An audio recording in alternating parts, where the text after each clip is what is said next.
you. Thank you. Ladies and gentlemen, thank you for that great welcome. It's indeed a great pleasure for me to be among you here this morning.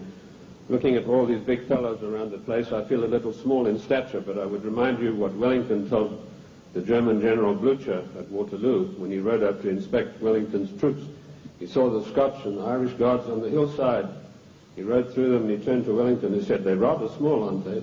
And Wellington said, "Yes, but they don't run away."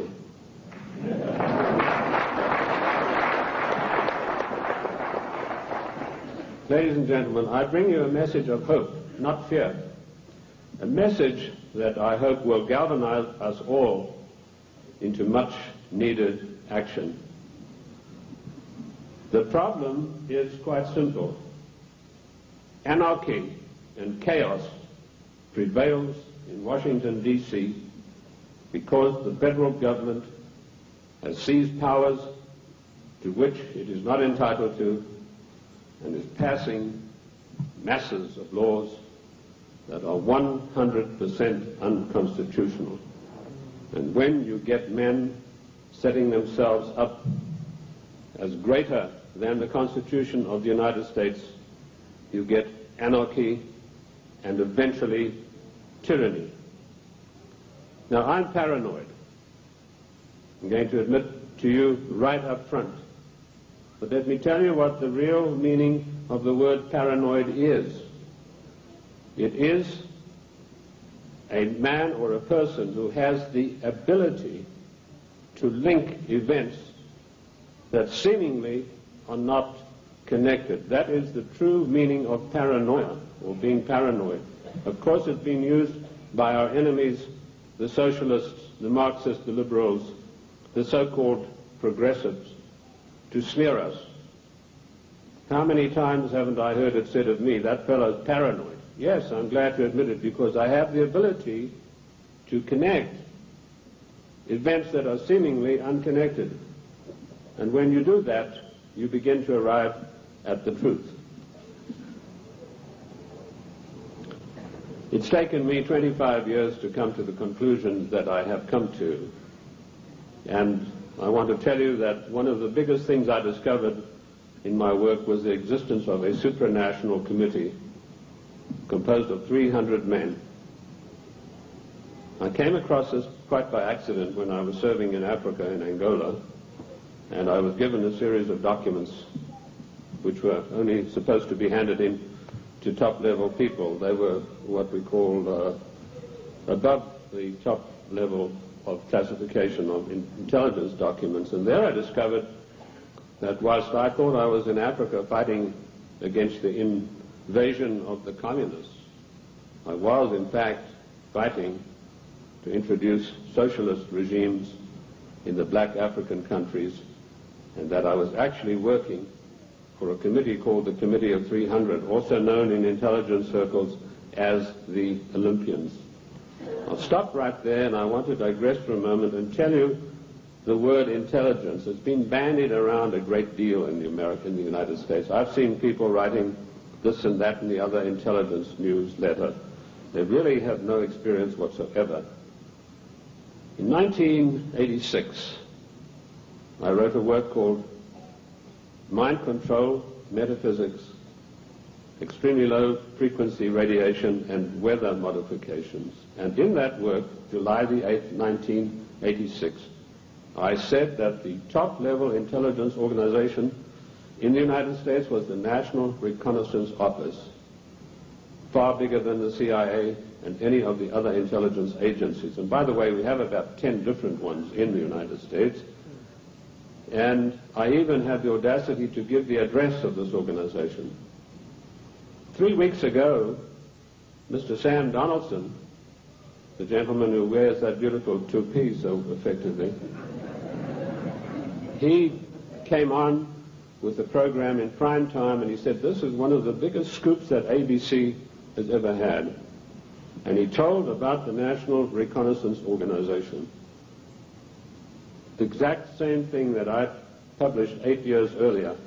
I tell you this to set the stage so that you'll understand I do have some experience, and that I know that of which I speak. You know, the American people are somewhat like the Irish. I'm sure you've heard the story of the Irishman who got shipwrecked, and after many days he was washed up on an island, and as he staggered along the beach, some people came out of the trees waving spears, and he said to them, "Is there a government here?" And they said, "Yes." He said, "Well, then I'm against it." Liberty is based on individual freedom. We are individual people. We are not the mass, so disdainfully referred to by Karl Marx and the socialist writers. We objected to a tax of a penny a pound on tea when King George of the Venetian Party of the North, now that's probably the first time you've heard that expression. It took me 5 years of digging in the British Museum in London, which I consider to be the finest repository of knowledge in the world, to come up with that name. That was what the party of King George was called, and we'll come to the reason for that. But our colonists said, we're not going to pay this penny a pound on tea.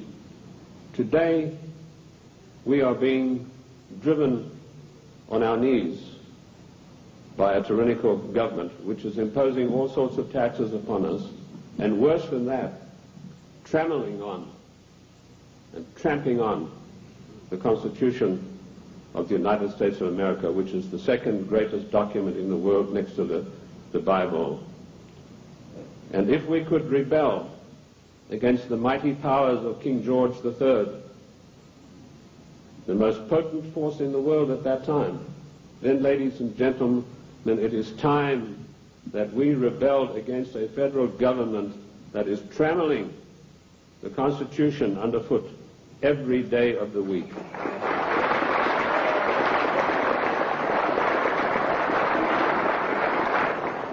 King George III of the Venetian Party of the North did more than that. He sent Adam Smith, a servant of the British East India Company, to formulate a policy which he called free trade. And by the means of free trade, Adam Smith, a greatly beloved economist of the Marxists, the socialists, and the liberals, hoped to bring the small manufactories and the industries established by the colonists to their knees. Let me tell you unequivocally that free trade is piracy. There is no such thing as free trade. We have to reject this constant brainwashing to which we are subjected. Free trade began with Adam Smith and the British East India Company. Now, who is the British East India Company? They played a massive role in the history of the United States of America. Only you are not taught this in your schools or in your universities, but you need to know. In my book, The Committee of 300, which took 20 years of research, and incidentally, I was only a little bit behind with Karl Marx. He spent 30 years in the British Museum in London, where he got most of his things from. I point out that the British East India Company was the most powerful trading company in the world. They made their massive monies out of the dope trade. They first grew prime poppies in Kew Gardens in Kensington, London, got the best producing opium poppies.